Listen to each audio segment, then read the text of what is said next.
Assalamualaikum warahmatullahi wabarakatuh. Salam sejahtera bagi kita semua.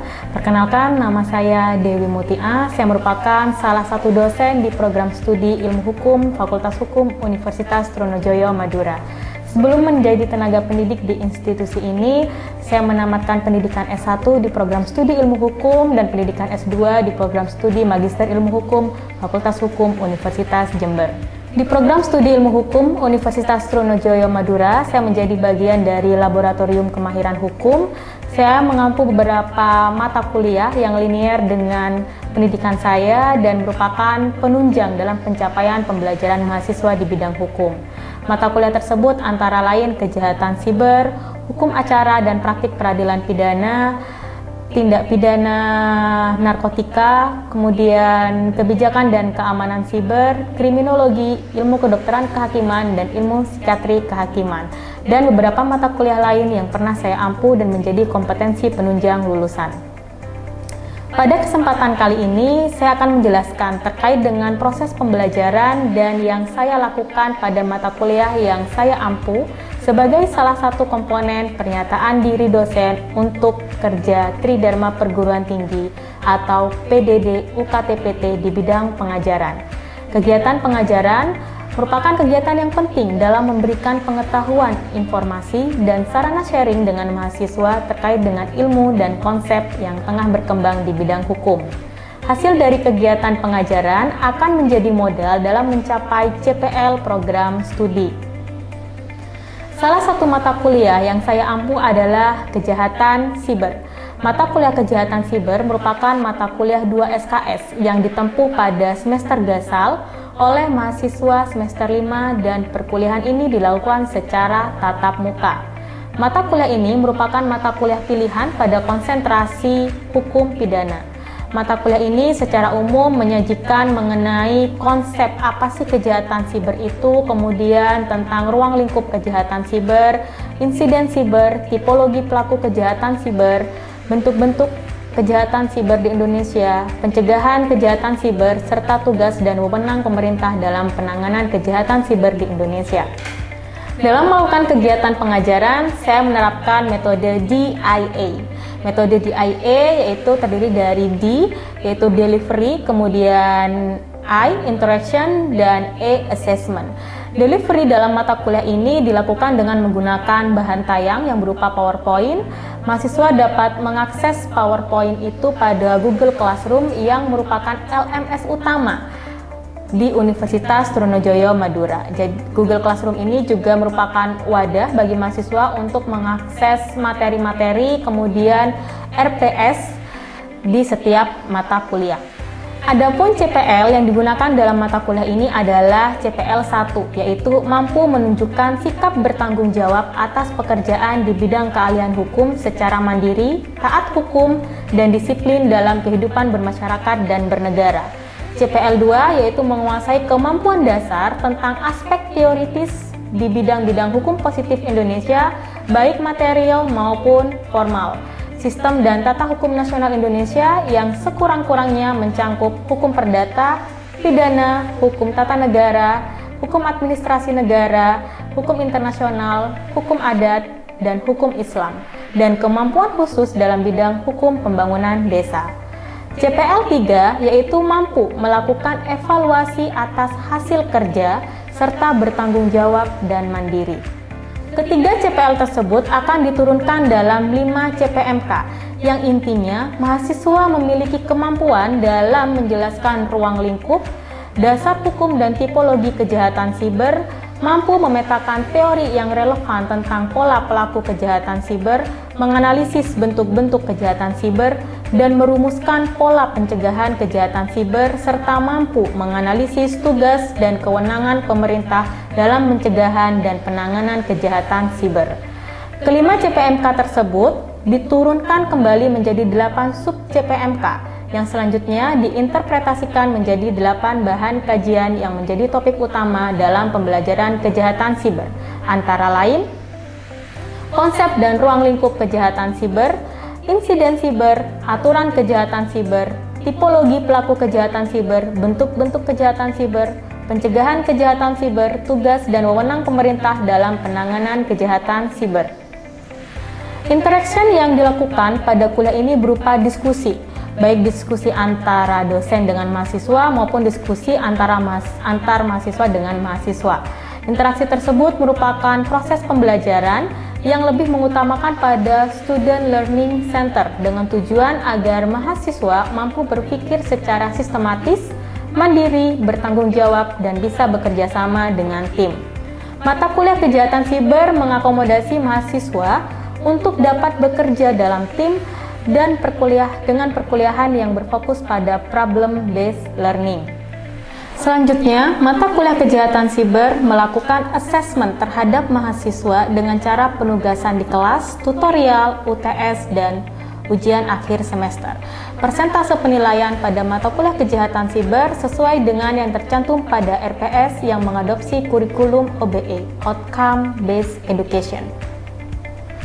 Berikut ini adalah cuplikan proses pembelajaran pada mata kuliah kejahatan siber dengan materi yang disampaikan adalah materi pertemuan ke-10 yang berkaitan dengan jenis-jenis kejahatan siber. Assalamualaikum warahmatullahi wabarakatuh. Waalaikumsalam warahmatullahi wabarakatuh. Gimana kabarnya? Minggu kemarin kan kita minggu ke-9 ya, pertemuan ke-9. Nah, pertemuan ke-9 itu kan sudah saya sampaikan dan sudah saya jelaskan tentang jenis-jenis cybercrime, dan untuk pertemuan ke-10 ini kita akan mereview lagi seberapa jauh sih kalian paham tentang apa itu cybercrime, kemudian jenis-jenisnya seperti apa. Nah, itu akan kita review lagi di pertemuan ke-10. Tapi sebelum mulai perkuliahan, kita berdoa terlebih dahulu menurut agama dan kepercayaannya masing-masing. Berdoa dimulai. Scan QR ini ada 5 soal. Ini untuk mengukur sejauh mana kalian paham tentang materi di pertemuan ke-9. Cybercrime atau kejahatan di dunia maya, atau bisa ada yang bilang juga kejahatan siber. Apa itu cybercrime? Silakan Resan. Iya. Nama saya Rifki dengan NIM akhiran 27. Mohon izin menjelaskan bahwa cybercrime itu suatu tindak kejahatan yang dilakukan secara digital atau transnasional, yang eranya itu di transnasional. Jadi untuk pelakunya itu bisa tidak hanya di satu negara saja, tapi bisa bekerja sama dengan negara-negara lain untuk melakukan tindak kejahatan tersebut. Dan tindak kejahatan tersebut itu seperti contohnya illegal access, terus kemudian carding, terus penyebaran virus ransomware, penipuan dan lain sebagainya. Oke. Cybercrime terjadi transnasional. Ada lagi? Oke, Mas Ali. Apa itu cybercrime, Mas Ali? Ya, menurut saya itu cybercrime itu adalah tindak ilegal. Tindak ilegal. Kenapa itu tindak ilegal? Ya. Seperti apa contohnya tindak ilegal itu? Tidak dapat izin seperti itu. Oke, jadi kayak mengakses sebuah sistem tanpa izin seperti itu. Oke. Yang lain, Masnya yang pojok. Oke, kejahatan yang berkaitan dengan komputer dan digital. Mas sebelahnya, apa itu cybercrime? Perbuatan kejahatan yang dilakukan melalui jaringan atau internet dan ditujukan untuk merugikan salah satu pihak. Kejahatan yang dilakukan melalui jaringan atau internet yang ditujukan merugikan salah satu pihak. Masih menggunakan jaringan. Bisa jadi pelakunya ada di Indonesia, korbannya ada di Malaysia. Jadi dia lebih luas daripada kejahatan komputer karena adanya jaringan internet itu. Kemudian karakteristik cybercrime. Apa saja karakteristik cybercrime?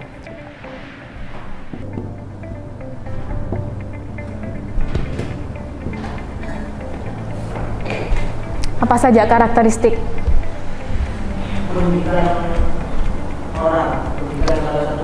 Merugikan orang lain.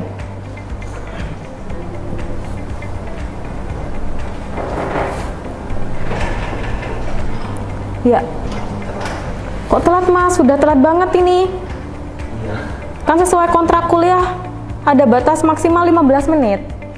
Ya, silakan bisa tutup pintu dari luar ya. Oke. Sedikit menambahkan karakteristik dari cybercrime yakni dilakukan secara online dan menggunakan teknologi yang modern. Dilakukan secara online dan menggunakan teknologi modern. Oke. Masnya dengan Mas siapa? Saya Raffi dari NIM 125. Apa karakteristiknya? Yang pasti bersifat jarak jauh. Dampaknya signifikan, nggak cuma satu individu, pasti kena semua gitu. Oke. Jarak jauh. Mas Diego, apa itu karakteristik cybercrime? Yang saya tahu karakteristik cybercrime itu biasanya ilegal dan tanpa mengetahui pihak yang diserang. Oke. Pelakunya itu biasanya menguasai internet atau aplikasi yang dibuat untuk melakukan kejahatan. Mas Eko, bisa menyimpulkan apa saja karakteristik cybercrime? Baik, kondisi. Jadi karakteristik cybercrime itu yang pertama adalah perbuatan yang dilakukan itu pasti ilegal tanpa mengakses jaringan orang lain tanpa izin dari pemilik. Kemudian yang kedua, perbuatan tersebut itu pasti digunakan dengan peralatan yang terhubung dengan internet. Yang kedua itu. Yang kemudian yang ketiga, perbuatan tersebut pasti menimbulkan kerugian baik material atau non material dari korban. Yang kemudian yang keempat, orang yang pelaku kejahatan ini tuh dia cenderung cerdas dalam bidangnya, yaitu dalam bidang IT. Kemudian yang terakhir, perbuatan tersebut itu dapat dilakukan secara transnasional. Oke. Lalu apa sih kira-kira modus dari pelaku kejahatan cyber itu? Modusnya apa? Pasti ada modus kan? Tiap orang melakukan kejahatan pasti ada namanya modus. Lalu apa modus dari pelaku kejahatan cyber? Ya, dengan Mas siapa? Mas Ali, oke. Apa Mas Ali? Oh, untuk mendapatkan keuntungan, apalagi modusnya. Biasanya orang itu melakukan tindak pidana cyber, dia hanya iseng. Kenapa iseng? Dia iseng ingin menguji kemampuan ilmunya dalam dunia IT. Seberapa tinggi sih ilmu saya untuk entah itu melakukan hacker atau melakukan suatu pencurian data. Nah, biasanya pelaku itu dia hanya ingin ngetes tentang ilmunya. Itu salah satu modus. Ada lagi nggak? Ada itu. Coba. Tahu saya itu waktu di Polda Jatim itu ada divisi 5 cybercrime itu di situ bekerjasama dengan Diskominfo. Karena itu mencelancar ke website yang seperti judi online dan lain sebagainya. Itu kan cara awalnya itu disabrak dulu ke website tersebut, kemudian dinonaktifkan. Jadi kan otomatis di situ adanya peretasan secara legal. Ini seperti itu. Pencurian data, oke. Sebelahnya, Mas sebelahnya apa jenis cybercrime? Kayak kasih virus aplikasi apapun virus.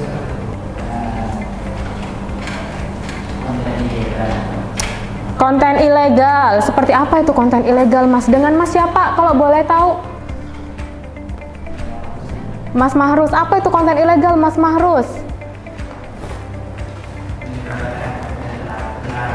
Iya, seperti apa itu konten terlarang? Yang jelas, jangan menyebarkan konten terlarang. Terlarangnya itu seperti apa gitu loh, Mas Mahrus? Kenapa? Yang hoax. Oh, penyebaran berita bohong gitu. Oke, Mbak sebelahnya. Iya. Penipuan online. Mas Ali. Apa Mas Ali?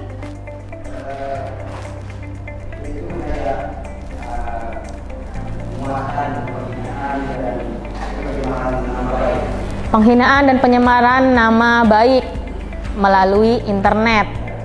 Mas depannya.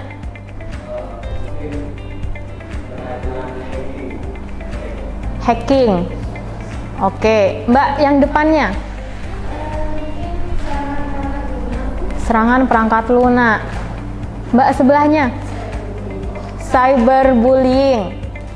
Mas,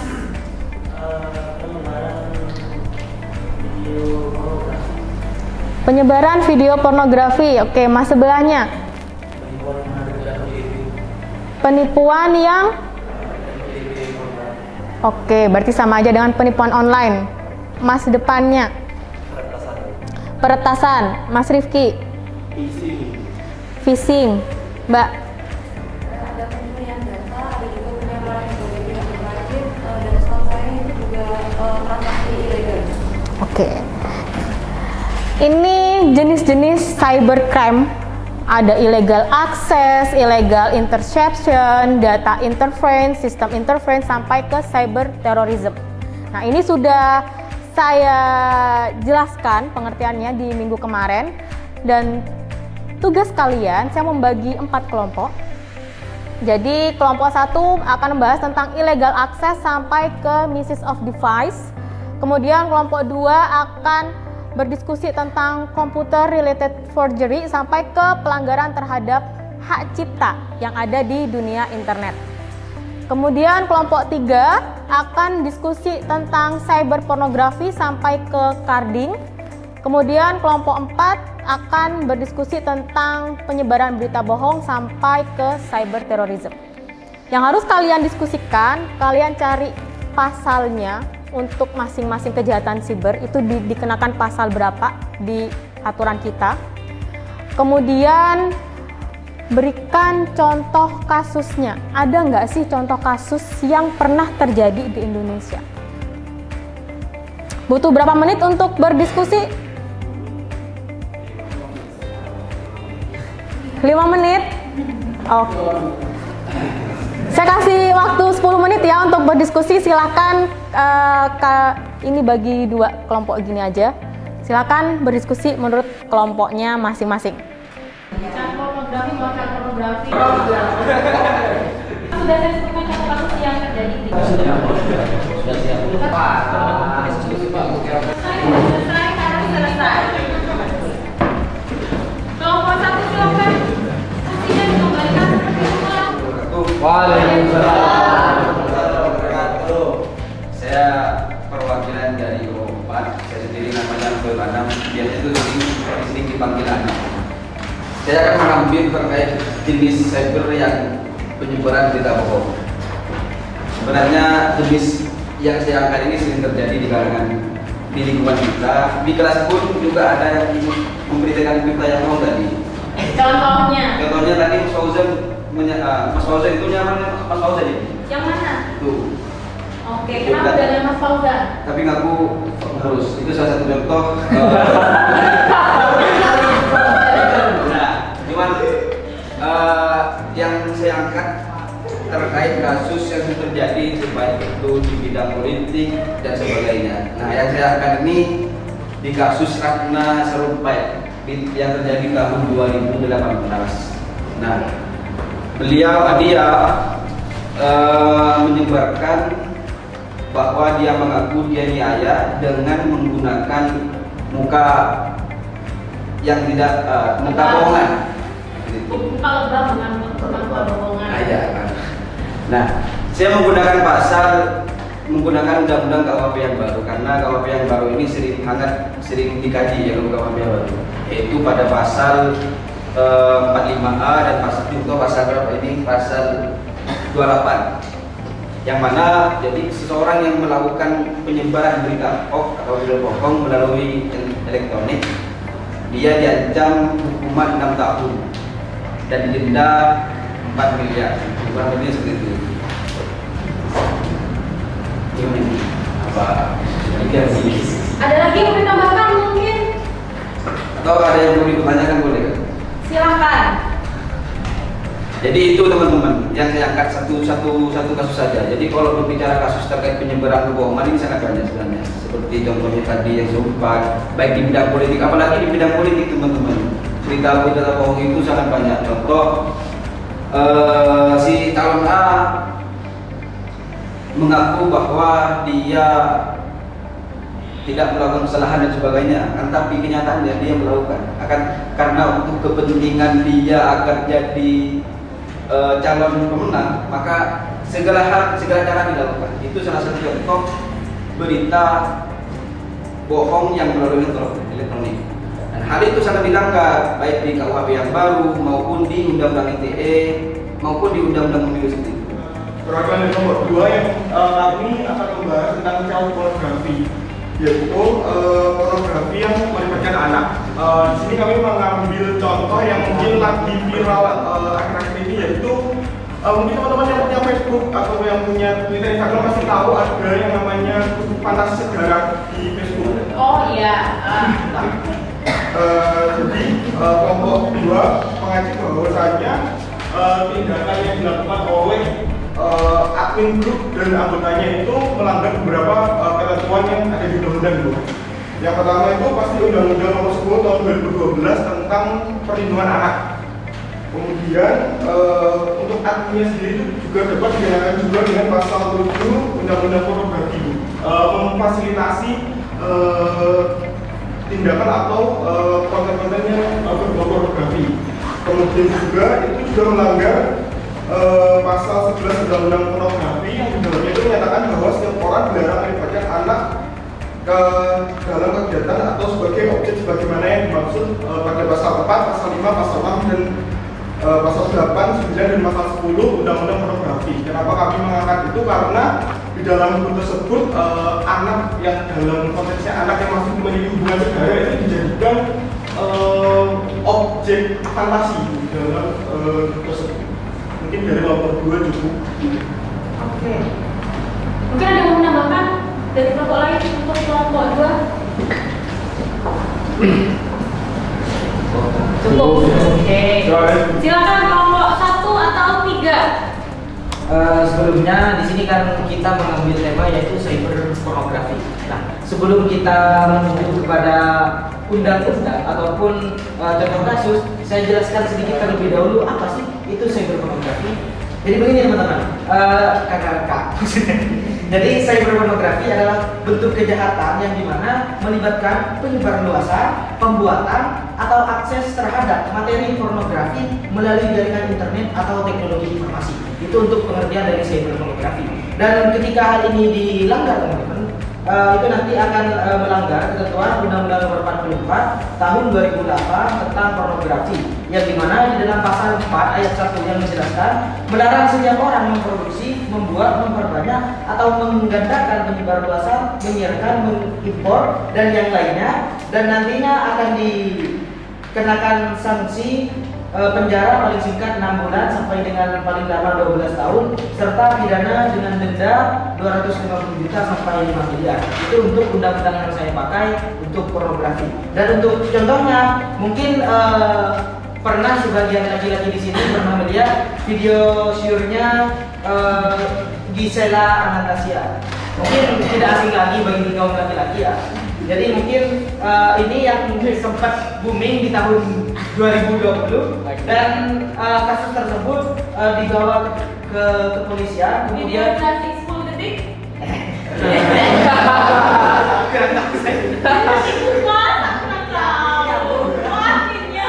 Akhirnya dia pelaku admin.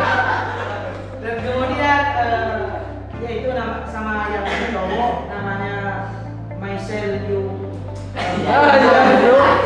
Ya, tapi langsung keduanya dijerat pasal 4 ayat 1A yang disampaikan tadi serta pasal 27 ayat 1 Junto pasal 45 ayat 1 Undang-Undang tentang pornografi. Jadi mungkin itu penjelasan singkat tentang cyber pornografi, undang-undang dan juga contoh kasusnya. Mungkin dari teman-teman ada yang Mau menambahkan atau mau meluruskan videonya berapa menit? Kenapa udah sampai bermenit ya? Ya 30 menit. Admin.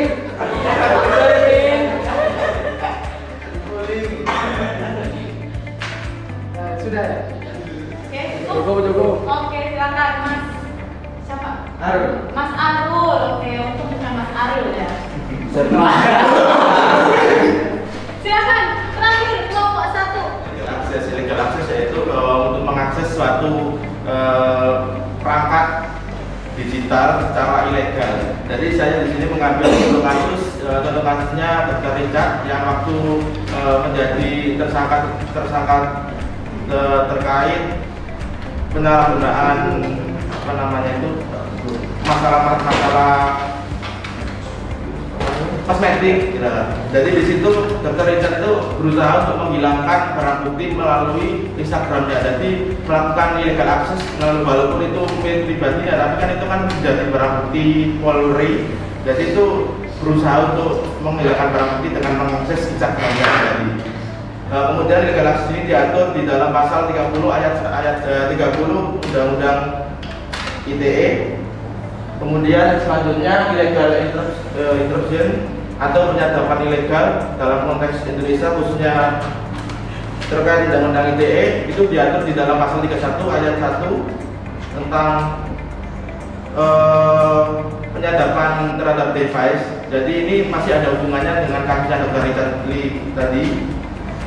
Kemudian yang selanjutnya data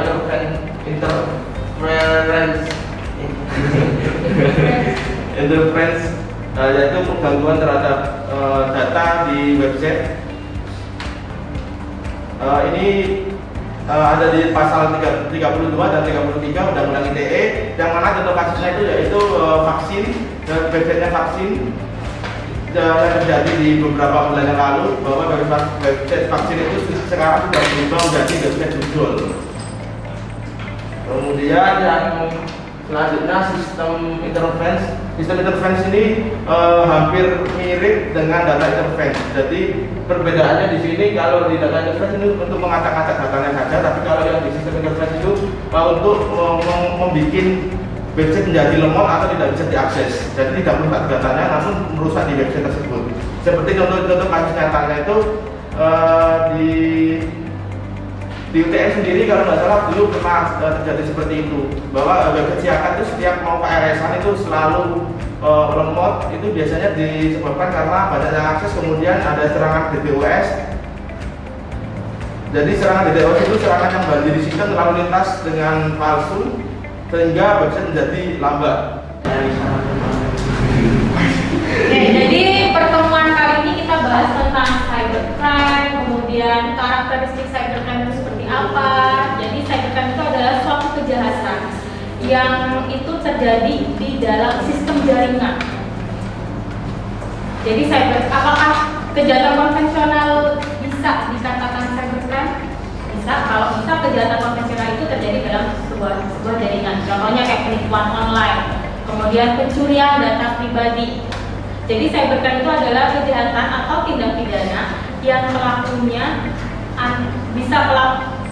itu bisa berbeda negara dengan korbannya. Ada pelakunya di sini, korbannya di Malaysia. Kemudian dia terjadinya di satu jaringan.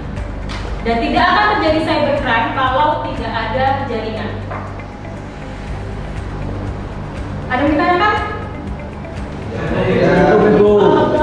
Cybercrime cukup? Oke, kita lanjut minggu depan. Sebelum kita akhiri, kita berdoa dulu sesuai dengan agama dan keyakinan masing-masing. Semoga ilmu yang kita dapatkan hari ini berkah untuk kita ke depannya. Berdoa mulai. Doa selesai. Selamat siang. Assalamualaikum warahmatullahi wabarakatuh. Kemudian video pembelajaran PDD UKTPT untuk mata kuliah yang saya ampu, yaitu mata kuliah kejahatan siber. Terima kasih atas perhatiannya. Wassalamualaikum warahmatullahi wabarakatuh.